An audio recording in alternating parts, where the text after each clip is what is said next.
तो मैं क्यों कहूं मैं इजराइल के साथ। मैं हर एक कमजोर के साथ हूं और मैं फिलिस्तीन के साथ हूं, मैं गारंटी से कहता हूं। आप अटल जी का बयान सुनना, अटल जी फिलिस्तीन के साथ थे, नेहरू जी फिलिस्तीन के साथ थे, इंदिरा गांधी फिलिस्तीन के साथ थी। और आज की सरकार अपने निजी संबंधों को बचाए रखने के लिए अपने देश की फॉरेन पॉलिसी खराब कर रहे हो। चाइना का मुकाबला करो अगर तुम में दम है प्रधानमंत्री जी, हम आपके साथ खड़े हैं। चलो चाइना की तरफ आगे बढ़ो, चलो कूच करो, हम देखेंगे आप में कितना दम है। आज से पहले गोली हम खाएंगे, ये देश हमारा है, इस मुल्क के लिए शहादत हम सहेंगे।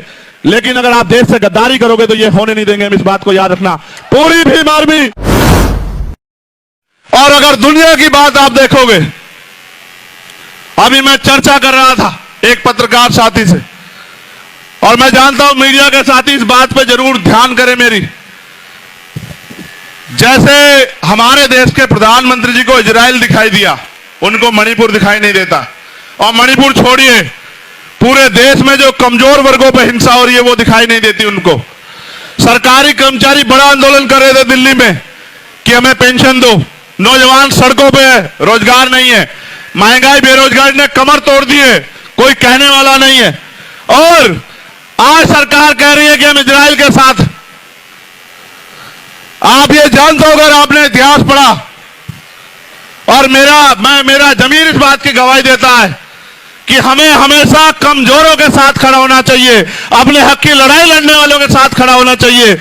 आप इतिहास उठा के देखो, अगर आप ये बात जानने का प्रयास करोगे इजराइल और फिलिस्तीन को, तो आपको पता लगेगा कि जिस तरह हमारे देश में हम लोग, इस देश के मूल निवासी, दलित, पिछड़े, आदिवासी और जो धार्मिक अल्पसंख्यक लोग हैं, वो जो बेबस लाचार हो रहे हैं अपने देश में वोट होते हुए भी, इसी तरह से इजराइल ने फिलिस्तीन की जमीन पे कब्जा किया और फिलिस्तीन के लाखों लोगों को बंदी बनाया और फिलिस्तीन को अपने देश में वहां के लोगों को मरने के लिए मजबूर किया।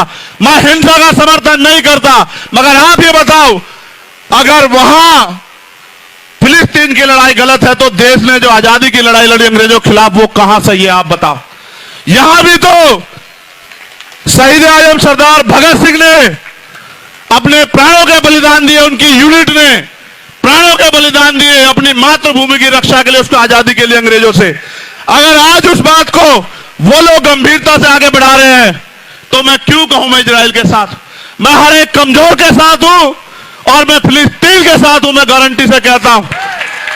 क्योंकि अगर किसी का हक छिनेगा वो चुप नहीं बैठेगा, सरकार को जवाब देना पड़ेगा कि सरकार अपने निजी स्वार्थों के चक्कर में विदेश पॉलिसी खराब ना करे। आप अटल जी का बयान सुनना, अटल जी फिलिस्तीन के साथ थे, नेहरू जी फिलिस्तीन के साथ थे, इंदिरा गांधी फिलिस्तीन के साथ थी। और आज की सरकार इजराइल से, वो उनकी जांच एजेंसी है जिससे हमारे नेताओं के अकाउंट खंगलवाने हैं, उनके फोनों में क्या है ये दिखवाना है, उनकी इंक्वायरी करवानी है। अपने निजी संबंधों को बचाए रखने के लिए अपने देश की फॉरेन पॉलिसी खराब कर रहे हो। चाइना का मुकाबला करो अगर तुम में दम है प्रधानमंत्री जी, हम आपके साथ खड़े हैं। चलो चाइना की तरफ आगे बढ़ो, चलो कूच करो, हम देखेंगे आप में कितना दम है। आज से पहले गोली हम खाएंगे, ये देश हमारा है, इस मुल्क के लिए शहादत हम सहेंगे। लेकिन अगर आप देश से गद्दारी करोगे तो ये होने नहीं देंगे, हम इस बात को याद रखना। पूरी भी मारवी, पूरी आज समाज पार्टी शोषितों, वंचितों, मजलूमों के साथ खड़ी है। और आप इतिहास जानते हैं।